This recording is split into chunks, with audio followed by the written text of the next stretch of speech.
ብዝሃነት ያለበት ማህበረሰብ ውስጥ ከመለያየት ከመጠራጠር ወደ ተጋመደ ወደሚተማመን ማህበረሰብ፣ ግለሰብ፣ ቡድን፣ ተቋም ማደግ ከፈለግን ትምምን የሚባለውን ነገር እንደገና መሸመን አለብን። ግንኙነት የሚባለውን ነገር መገንባት አለብን። የጋራ ዓላማ የሚባለውን ነገር ልዩነትን በማጥፋት ሳይሆን ልዩነት የምናስተናግድበት ስሜታዊ ግንኙነታዊና ስርዓታዊ ጡንቻ በማሳደግ እና በልዩነት ውስጥ በመኖርና ልዩነትን የሚሻገር የጋራ ነገር በመገንባት ብንለያይም የብሔር፣ የቋንቋ፣ የሃይማኖት ብዝሃነት ቢኖርም የምንተማመን ማህበረሰብ መሆን ይችላል። በግለሰብ ደረጃ ለምሳሌ የምናስበት ስነ ልቦናችን እንደገና ስንቀይረው ርህራሄና ሀዘኔታ ያለን፣ ኮምፓሽን ያለን፣ ኢምፓቲ ያለን፣ ትህትና ያለው ትርክት ያለን እና ግጭትን የሚያባብስ ሳይሆን የሚከላከል አስተሳሰብ ሲኖረን ከቀደመ በልጅነታችን ምናምን የቀደመ የነበረ ሰቆቃ ምናምን ለመዳን ስንድን ራሳችን ስንቆጣጠር ስቃይ በምናምን እናሳውሳቸው ትውስታዎችን በድፍረትና ወኔ ተጋፍጠን ፍራቻችን ስንቀንስ ሰቆቃ ምናምን የሚባለው ነገር ይሽራል። በሞራል ኢማጂኔሽን ስንታጠቅ ትላንት በነበረ ጸብ ምክንያት የተወረሰ ጥላቻ በዜሮ ሳም ጌም ሎጂክ ተመርተን ዛሬ ያተረፍነው ቂም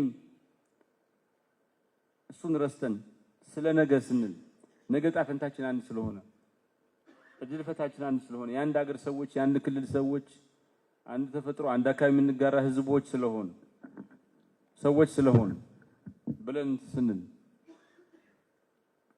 እና የምታምን ባህሪ ስናሳይ ሰዎችን ለማመን ዝግጁ ስንሆን እኛ መጀመሪያ ታማኝነት የሚገባን ሰዎች ሆነን ስንገኝ በግለሰብ ደረጃ እንተማመናለን። ከዚያም ትምምኑ ግንኙነታዊና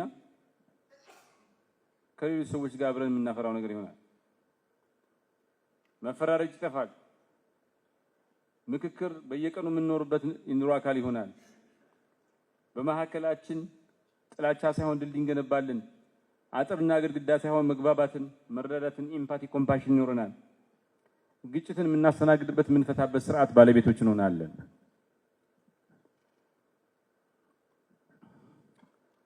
በተቋም ደረጃ በመንግስት ደረጃስ የሚታመን የመንግስት አስተዳደር ይኖረናል። ፖሊስና የህግ አስፈጻሚ ተቋማት ስራቸውን በአነስተኛ ወጪ በተሳለጠ ሁኔታ ይፈጽማሉ። ጠንካራ የትምህርት ስርዓት ባለቤቶች እንሆናለን። እምነትን የሚያከብር ጠንካራ የሲቪል ማህበረሰብ ባለቤት እንሆናለን። ሚዲያና ኮሚኒኬሽን አጥርና ግድግዳ ሳይሆን ድልድይ የሚገነባ ይሆናል። እናም የመንግስት አስተዳደራችን፣ ኢኮኖሚያዊ ስርዓታችን፣ የሰላምና የጸጥታ መዋቅራችን፣ የትርክት ስፔሳችንና ማህበረሰባዊ መጋመዱ ከፍተኛ ይሆናል። ይህም በቁጥር የሚለካ በአይነት የሚለካ በባህሪ የሚታይ ተቋማዊ ቅርጽ ያለው ለውጥ እናመጣለን። ይሄ ደግሞ ከኛ አልፎ ወደ ትውልድ ይሸጋገራል። በትውልዳዊ ድልድይ እንገነባለን። በከተማና በገጠር የሚገናኝ ሰላም እናሰፍናለን። ከኛ አልፎ ወደ ዲያስፖራው ሄዶ ቁስልን እንዲሽር ያደርጋል። ከዲያስፖራው ጋር በሰላም ያገናኘናል። ፌስቡክ፣ ትዊተር መሻኮቻ ሜዳዎች ሳይሆን የምንፋቀርበት፣ የምንዋደድበት፣ ባልና ሚስት የምንሆንበት፣ ወዳጅ የምናፈራበት፣ ፍቅረኛ ጥንድ የምናገኝበት መድረክ ይሆናል። እዚህ ሁሉ ውስጥ ግን መጠንቀቅ ያለብን ነገር አለ። ትምምን የሚባለው ነገር ብዙ ለክም የምንገነባው ግን ደግሞ ለመፍረስ አንድ ሰከንድ እንኳን የማይፈጅ በጣም አስቸጋሪ ነገር ነው። ጥንቃቄ ያስፈልጋል። መርዛማ ንግግር፣ የጥላቻ ንግግር መቅረት አለበት። ፖለቲካል ሳቦቴጅ አይጠቅመንም። የኃይል ድርጊት አይጠቅመንም። ልሂቃኑ ለህዝቡ እንዲያገለግሉ ነው መሪ ሆኑት። ስለሆነም ለራሳችን ቃል መግባት አለብን።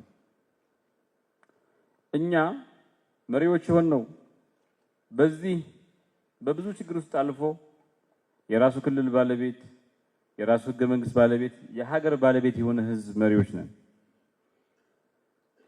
እኛ የቀደመን ትምምን የምናፈርስ ሳይሆን የነበረውን አፋፍተን የምናስቀጥል፣ ያልነበረውን ትምምን በጎደለበት ቦታ ደግሞ ትምምን የምንገነባ ሰዎች ነን። ለራሳችን ቃል መግባት አለብን። ሌሎችን የምናዳምጥ፣ ሌሎችን የምናከብር፣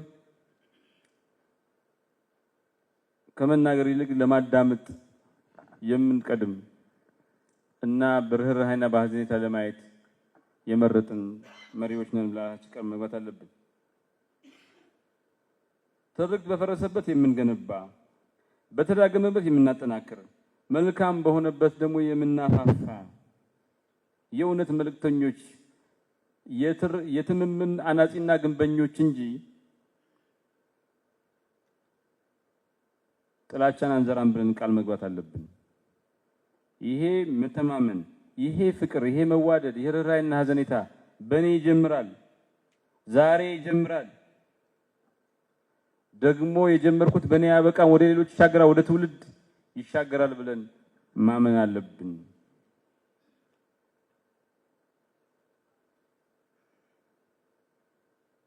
እንደዛ ሲሆን ነው ተጠያቂነት፣ ማህበረሰባዊ ትውስታ የሚባለው ነገር መተማመኑ ሊሸረሽረው አይገባም፣ ጥንቃቄ ያስፈልገዋል።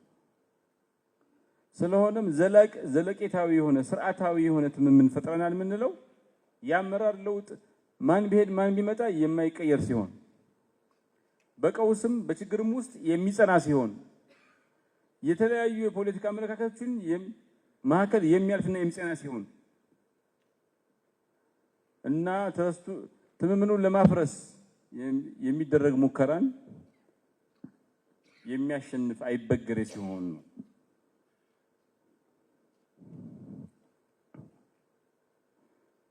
በዚህ ፊንላንድ፣ ስዊዘርላንድ፣ ጀርመን፣ ቦትስዋና ይጠቀሳሉ።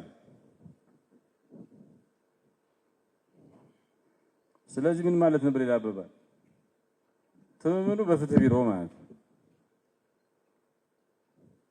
በህግ፣ በፖሊሲ፣ በስነ ስርዓት የጸና ትምምን ማለት ነው።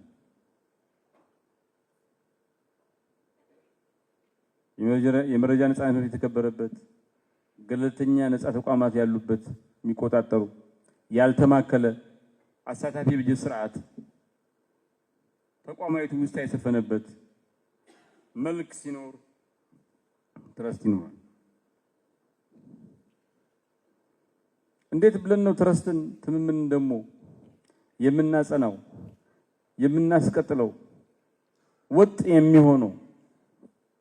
ምን አይነት የግብረ መልስ ስርዓት ነው የሚያስፈልገን ካላችሁ፣ እንደ ጠባቂ ተቋማት፣ ዊስል ብሎወር ፕሮቴክሽን፣ አመታዊ የትረስት ኦዲት ይደረጋል። ባይዘው የዜጎች ትምምንን ሲቲዘን ኮንፊደንስ የሚሉት ኢኒሽናል ሌጂቲሜሲ ተቋማዊ ቅቡልነት የሚባለው ነገር መለካት ይቻላል። ሶሻል ሊስኒንግ ፕላትፎርምስ አሉ። ይሄ ህዝብ ውስጥ ያለው ዲስኮርስ ምንድነው? ይሄ ፐብሊክ ዲስኮርስ ምንድነው ብሎ ሞኒተር ማድረግ ይቻላል። አሉባልታዎችን፣ ሩመሮችን ማስተካከል ይገባል። ደግሞ መተማመን ትምምን የሚያመጡ በዓላትን ለምሳሌ ፐብሊክ ሰርቪስ አኒቨርሰሪ ይሉታል፣ የህዝብ አገልግሎት ቀን ብለን፣ ትሩዝ ቴሊንግ ዴይስ ብለን እውነት የሚልበት አኑዋል ሲቪክ ሪኒዋልስ፣ እንደዚህ አይነት መድረኮች ትምምን ክልላዊ ሀገራዊ ዲኤንኤ አካል እንዲሆን ዘረመላችን ውስጥ የሚገኝ እንዲሆን ምን ማድረግ ያስፈልጋል? በባህላችን ውስጥ በትምህርታችን ውስጥ ማስረጽ ያስፈልጋል። በስነ ምግባርና ስነ ዜጋ ትምህርት ውስጥ ለምሳሌ ከ13 ብሔሮች የተወጣጡ ወጣቶች የሚገኙበት የክሮስ አይደንቲቲ ዩዝ ካምፕ፣ ወጣቶች ካምፕ ክረምት ላይ አንድ ሳምንት 2 ሳምንት አንድ የሆነ ቦታ ሄደው ካምፕ አድርገው የሚማሩበት እና ይሄ ሚዲያ ኮንተንት ደግሞ የሚዲያ ይዘት የሚገራበት ኮዶች ይኖሩ እውነት ክብር ነን ሳይትመንት የሚባለው ነገር እንትን የሚል አርት ስነ ጥበብ የባህል ፖሊሲ ሲኖር እነዚህ ትምምን ወደ ሀገራዊ ወደ ሆነ ክልላዊ ወደ ሆነ እንትን ያድጋል።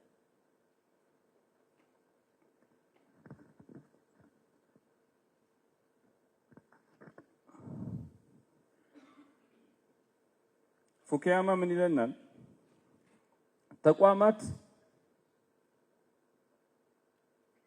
ስልጣን ያላቸው ኃይል ያላቸው ጉልበት ያላቸው ብቻ መሆን የለባቸውም፣ ቅቡልነትን ያስፈልጋቸዋል ይላል። ግብር የምናስከፍለው ጥቂቱ አልከፍልም ብሎ አስገድደን ሊሆን ይችላል በህጉ መሰረት።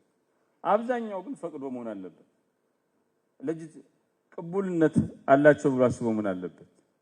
ስለሚቀበለን መሆን አለበት። እሱን መስራት አለብን። ቦንዲንግ ሶሻል ካፒታል የሚባለው የብሔር ልዩነት በሌለበት አንድ ቡድን ውስጥ አንድ ብሔር ውስጥ አንድ ሃይማኖት ውስጥ ያሉ ማህበረሰቦች መካከል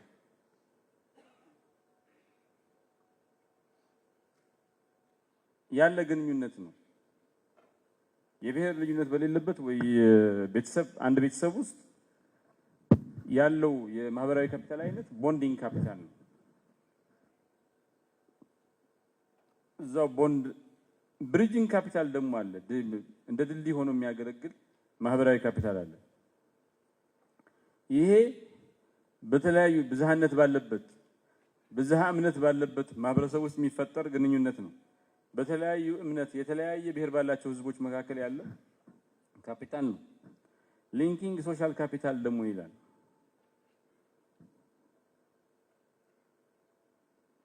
ይሄ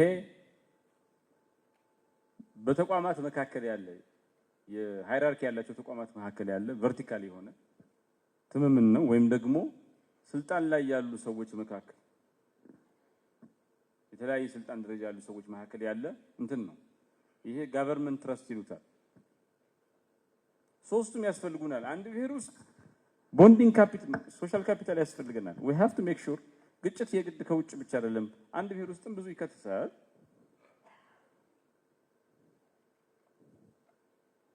አንድ ብሔር ውስጥም ይከሰታል። ይሄን መጀመሪያ በብሔራችን ውስጥ ይሄን ማረጋገጥ በጣም ኢምፖርታንት ነው። ደግሞ ከኛ ውጭ የሆኑ ብሔሮች ከኛ ውጭ የሆኑ ሃይማኖት የሚከተሉ ሰዎች ጋር እንደ ድልድይ ሆኖ የሚያገለግለን የትምምን ስርዓት ያስፈልገናል። ማህበራዊ ካፒታል ያስፈልገናል። ደግሞ መሪዎች ስለሆነ አንዱ ፕሬዝዳንት ኦፊስ አለ፣ ምክትል ፕሬዝዳንት ኦፊስ አለ፣ ፓርቲ ኦፊስ አለ፣ አስተባባሪ አለ፣ ብዙ ነገር አለ። ትምምን በዚህ መልኩ ያስፈልጋል። እዚህም ላይ ማህበራዊ ካፒታል ያስፈልጋል። እንደዛ ብቻ አይደለም። ግለሰቦች አለ፣ ፕሬዝዳንት አለ፣ ምክትል ፕሬዝዳንት፣ ፓርቲ ኦፊስ፣ በፕሬዝዳንት በምክትል ፕሬዝዳንት ማዕረግ ምናምን ሰዎች አሉ።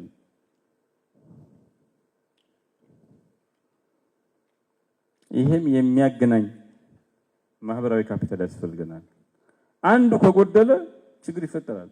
በአንድ ማህበረሰብ ውስጥም በአንድ ሃይማኖት አማኝ ውስጥም ከዛ በኋላም በተለያዩ የእምነት እንትን ካላ እምነት የሚከተሉ እንትኖችም ከዛ ደግሞ በተለያዩ ተቋማት መካከልም በተለያዩ ባለስልጣናት መካከልም ተይዘው ስለ ማህበራዊ ካፒታል ስናወራ እነዚህ ሶስቱም መልኩ አስፈላጊ መሆኑን ማስተዋል አለብን ይላል አሸናፊ ይባላል። አሁን ይሄ በዚህ ዘመን በ21ኛው ክፍለ ዘመን ያለ ሰው ግን ልክ ብቻውን ኳሱን እየጣል እንደሚጫወት ሰው ነው ይለዋል ፑትናም። ቦውሊንግ አለውን ይለዋል ብቻውን ኳስ እንደሚጥል አሸናፊ ሁለት ጊዜ እየጫወተ እኔ የማሸንፈው ምናምን እንደሚል ሰዎች ከዚህ ቀደም እንደ በማህበረሰብ ደረጃ በጋራ ኤክስፒሪየንስ ሸርድ ኤክስፒሪየንስ ነበር የሆነ ነገር ቦውል የሚያደርጉት። ዛሬም ቦውል ያደርጋሉ ሰዎች። ዛሬም ኳስ ይጥላሉ። ይሄ እንትን ክቡን ኳስ ይጣሉ እንትን ለመምታት ይሞክራሉ፣ ግን ብቻቸውን ናቸው ይላል። እና ይሄ የሚያሳየው ይላል ፑትናም ግለሰብነት፣ ይሄ ስራ መብዛት፣ ቢዚነስ ይሄ ማይንድለስ ኮንሰምፕሽን እና የሶሻል ሚዲያ ዲጂታል ላይፍ ኮሚኒቲ ኢንጌጅመንት ማህበረሰባዊ ግንኙነት የሚባለውን ነገር እንደተኩት ያሳያል። ተክተውታል።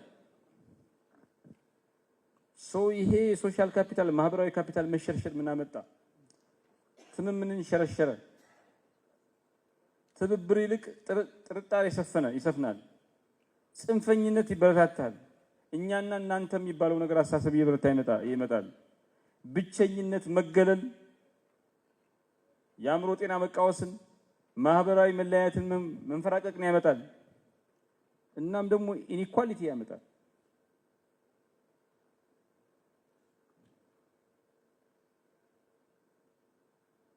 ህዝባቸውን የማያውቁ ኤሊቶች ይበዛሉ። እናም ዲሞክራሲ ይዳከማል።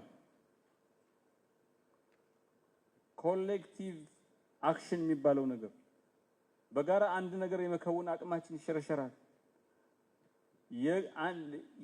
በጋራ ሆኖ የመንቀሳቀስ አቅማችን ይሄ ኮሌክቲቭ የጋራ አቅም የሚባለው ነገር እናጣለን። የጋራ ችግር የሚባለው ነገር አይፈታም። ኮቪድ-19 የሚገባ በጣም እንቸገራለን።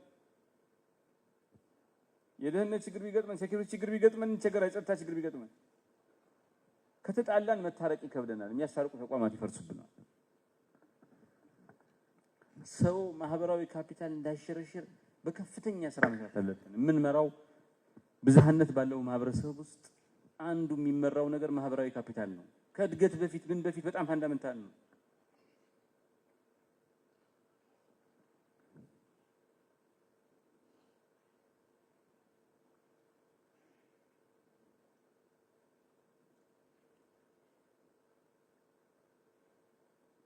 በአጠቃላይ ቅድም ያሳየው የነገርኳችሁ ይሄ ቦንዲንግ ካፒታል ሶሻል ካፒታል የሚባለው በተመሳሳይ ብሔር ተመሳሳይ ሃይማኖት ባላቸው ማህበረሰቦች ውስጥ የሚፈጠር ጠንካራ ማህበራዊ ካፒታልና ግንኙነት መልካም ነው። ለመቆየት፣ ለመኖር፣ አደጋ ለመከላከል ነው። ግን አንድ ብሔር ውስጥ አንድ ሃይማኖት የሚከተሉ ሰዎች ተማመኑ ማለት ከፍተኛ ማህበራዊ ካፒታል አላቸው ማለት ብቻ በቂ አይደለም። ብዝሃነት ባለው ማህበረሰብ ብቻችሁን ከሆናችሁ ሌላ ሃይማኖት የሚከተል ሌላ ብሔር ከሌለ ብዝሃነት ካለ ግን ይሄ ሄዶ ወደ ብሪጅንግ ካፒታል መቀየር አለበት። የተለያዩ ብሔሮችን የተለያዩ ሃይማኖት ተከታዮችን ጋር ደግሞ መተማመን፣ ዴሞክራሲ መገንባት ከፈለግን፣ ሀገር መገንባት ከፈለግን፣ ክልል መገንባት ከፈለግን፣ ዞን መገንባት ከፈለግን ለምን የእናንተ ዞኖች ላይ ብዝሃነት አለ። 6 ዞን ነው ያለው አይደል? 13 ብሔር ነው አለ። 1 2 3 ብሔር እንትኖች አንድ ብሔር ውስጥ ከፋ ውስጥ አሉ አይደል? 3 ከፋን ጨምሮ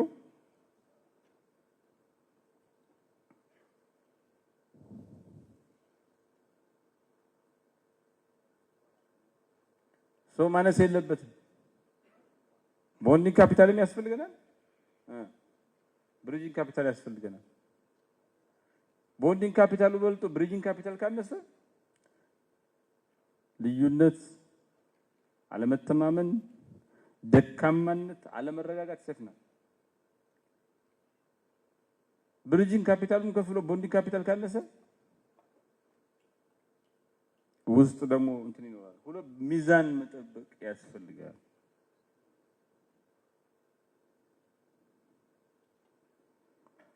በአጠቃላይ ከፑትና የምንማረው ነገር ትምምን የሚባለው ነገር የሚያድገው በተደጋጋሚ በምናደርገው ግንኙነትና መስተጋብር ነው። ስለዚህ በቀጣይነት በመደበኛነት የምንገናኝበት በተለያየ እምነት በተለያየ ብሔር ያላቸው ሰዎች መካከል ሚኒንግፉል የሆነ ዝም ብሎ መገናኘት ብቻ አይደለም፣ ኢንተራክሽን የሚፈጠርበት ሬጉላር የሆኑ መደበኛ የሆኑ መስተጋብሮች ሆን ብለን ዲዛይን ማድረግ አለብን እንደ መሪዎች ማለት። የጋራ ደግሞ በጋራ የምንፈጽማቸው ነገሮች ብዙ በጋራ ነገር ሲቪክ ካልቸር ይፈጥራል። ስፖርት፣ ስነ ጥበብ፣ አገልግሎት፣ የሆነ በዓላት ሆን ብለን ዲዛይን ማድረግ አለብን። ብሪጅንግ ደግሞ ሆን ብሎ መሰራት አለበት። ይሄ ከተለያዩ ብሔሮች በተለያዩ ሃይማኖት የሚከተሉ ሰዎች መካከል ምን ከፈጠር ኢንቴንሽናሊ ፕላን ማድረግ አለበት። ዝም ብሎ አይመጣም። ዲዛይን አድርገን ካልሰራ ነው በራሱ አይሆንም። ለምን ሰዎች ፋሚሊያር ወደ ሆነው ነገር ነው የሚሄዱት። ወደሚያውቁት ብሔር ተመሳሳይ ሃይማኖት ወዳላቸው ሰዎች ነው የሚሄዱት። it needs intentional design ሆነ ብለን ካልሰራ ነው አይመጣም።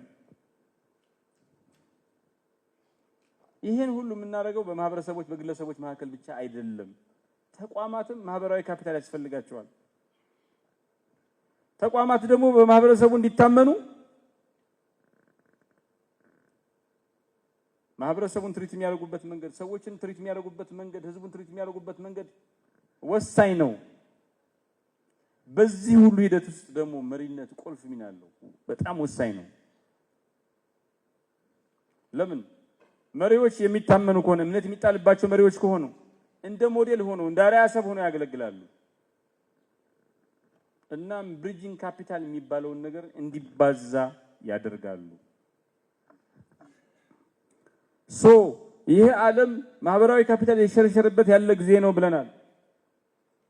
እንዴት አድርገን ነው በዚህ ጊዜ ውስጥ ማህበራዊ ካፒታላችን የምናስጠብቀው ያጣነው የምናስመልሰው እና ማስጠብቀን የምንቀጥለው ካል ትምህርት ቤቶችና ወጣቶች ላይ እንስራ። የስነ ዜጋ ትምህርት በተለያዩ ብሔሮች ይሄ ኢንተር ኤትኒክ ስቱደንት ካውንስል የሚባለው የጋራ ፕሮጀክቶች መንደፉ ነው የሆነ ብለን በጎሬታ እንትኖች መካከል የእምነት ማህበረ ኢንተርፌዝ ኮሚኒቲስ የሚባለው ለምሳሌ ኢንተርፌዝ ዴይስ ኮምፕለንት ማለት የጋራ የሃይማኖት በዓላት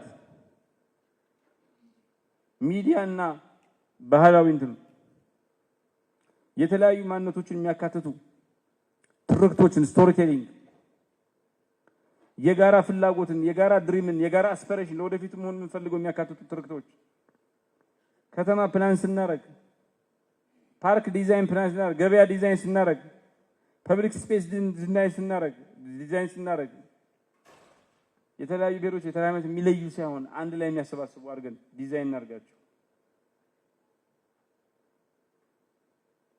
መንግስት ውስጥ ያልተማከለ ፎረሞች፣ አሳታፊ የበጀት ስርዓት፣ ዜጎች ተሳትፎ የሚያደርጉበት የአማካሪ ምክር ቤት ማቋቋም እነዚህ በጣም ጥሩ ናቸው። እንትን ውስጥ ፉኩያማ ደግሞ ላይ ነገር አለው። ፉኩያማ ምንድነው የሚለው መሰላችሁ? ትምምን የሚባለው ነገር ለኢኮኖሚ እድገት መሰረት ነው፣ መሰረታዊ ነገር ነው። ያለ ትምምን ኢኮኖሚ እድገት የሚባል ነገር የለም ይለናል።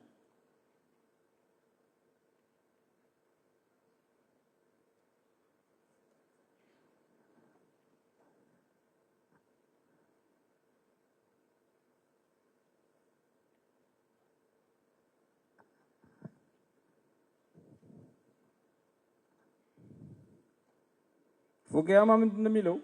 የአንዲት ሀገር ደህንነት የሚረጋገጠው የመወዳደር ችሎታ የምትጎናጸፈው በአንድ ነጠላ ግን በባህል ውስጥ በከፍተኛ ደረጃ ሊገኝ የሚችል ነገር ይመሰረታል። ያም በአንድ ማህበረሰብ ውስጥ ያለ የትምምን ደረጃ ነው ይለናል። ሃይ ትረስት ሶሳይቲስ ከፍተኛ የሆነ ትምምን ያላቸው ማህበረሰቦች ከፍተኛ የሆነ ትምምን መገንባት የቻሉ ማህበረሰቦች ሁሉን አካታች የሆነ ላርጅ ስኬል የሆነ ውስብስብ የሆነ ኢኮኖሚያዊ ተቋምን መገንባት ይችላሉ ይለናል። ዝቅተኛ ትምምን ያላቸው ማህበረሰቦችስ የሚገነቡት የኢኮኖሚ ተቋም ምን በቤተሰብ ደረጃ የታጠረ ነው፣ ፋሚሊ ኢንተርፕራይዝ ነው። ያለቃና የመንዘር ግንኙነት ፓትሪዮን ክሌት ኔትወርክ ነው። የሚገነቧቸው ተቋማትም ደካማ ተቋማት ናቸው ይላል።